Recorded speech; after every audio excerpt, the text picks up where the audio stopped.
আসসালামু আলাইকুম সুপ্রিয় দর্শক বন্ধু, আশা করছি সবাই ভালো আছেন, আল্লাহর রহমতে সুস্থ আছেন। বরাবরের মতো আজকে আবারও একটা রেসিপি নিয়ে হাজির হয়ে গেলাম। এখানে আমি নিয়েছি রুই মাছ, মাছের লবণ আর লেবুর রস মেখে ভালো করে ধুয়ে পরিষ্কার করে নিয়েছি। রুই মাছের কিন্তু আলাদা একটা স্মেল থাকে, তাই খুব ভালো করে পরিষ্কার করে নিতে হবে। পরিষ্কার করে নিয়ে মাছে আবারও লবণ, হলুদ আর লাল মরিচ গুঁড়া মেখে 10 মিনিট রেখে দিয়েছিলাম। তারপরে মাছটা তেলে ভেজে নিব।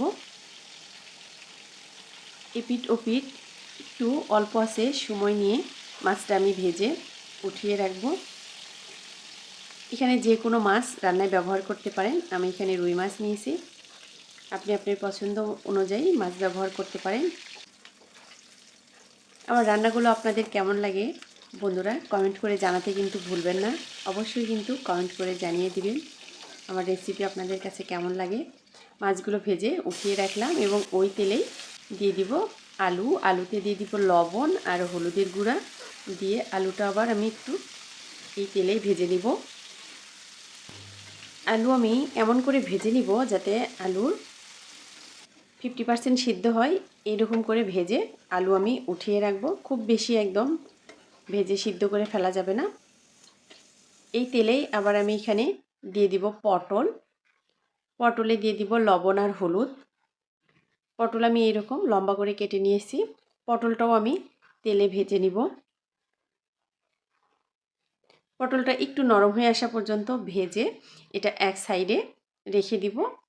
একটা হাঁড়িতে দিয়ে দিব এখন তেল, দিয়ে দিব আস্ত জিরা, তেজপাতা, কাঁচামরিচ বাটা আর এখানে দিয়ে দিলাম আমি আদা, রসুন আর পেঁয়াজ তেলে ভেজে ওইটা বেটে নিয়েছি। দিয়ে দিব স্বাদ অনুযায়ী লবণ। সব কিছু তেলের সঙ্গে একটু ভেজে নিয়ে এখানে দিয়ে দিব হলুদের গুঁড়া। এই মশলাটা খুব ভালো করে কষিয়ে নিব। মশলাটা কষানোর জন্য এই পর্যায়ে এখন আমি একটু দিয়ে দিব গরম পানি দিয়ে মশলাটা আবারও একটু কষিয়ে নিব। আর যে মাছগুলো ভেজে উঠিয়ে রেখেছিলাম ওই মাছ এখন এই মশলার ভিতরে দিয়ে একটু কষিয়ে নিব, তাহলে এই মাছটা খেতে কিন্তু ভালো লাগবে। মাছের ভিতরে খুব সুন্দরভাবে ঝাল মশলাগুলো ঢুকে যাবে। তাই এই মশলাতেই মাছ আমি একটু কষিয়ে মাছগুলো আমি এখন উঠিয়ে রাখবো। এই মশলাতেই কিন্তু আমি যে আলু পটল ভেজে উঠিয়ে রেখেছিলাম ওগুলোই দিয়ে দিব। মাছগুলো উঠিয়ে রেখে এর ভিতরে দিয়ে আলু পটলগুলো খুব ভালো করে কষিয়ে নিব। আলু পটল দুইটাই ভেজে নেওয়া, তাই রান্নাটা হতে খুব বেশি সময় লাগবে না, অল্প সময়েই কিন্তু রান্নাটা হয়ে যাবে। মশলার সঙ্গে খুব ভালো করে একটু সময় নিয়ে কষিয়ে নিব। এখন এখানে কষানোর জন্য দিয়ে দিব একটু গরম পানি।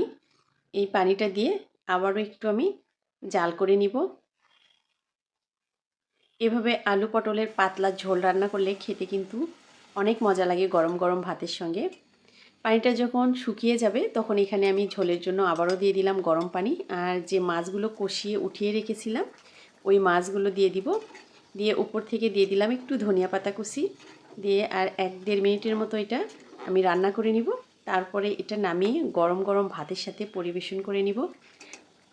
আমি এখন দেখলাম লবণটা ঠিক আছে কিনা, একটু লবণ কম হয়েছে তাই আবারও একটু লবণ দিয়ে দিলাম।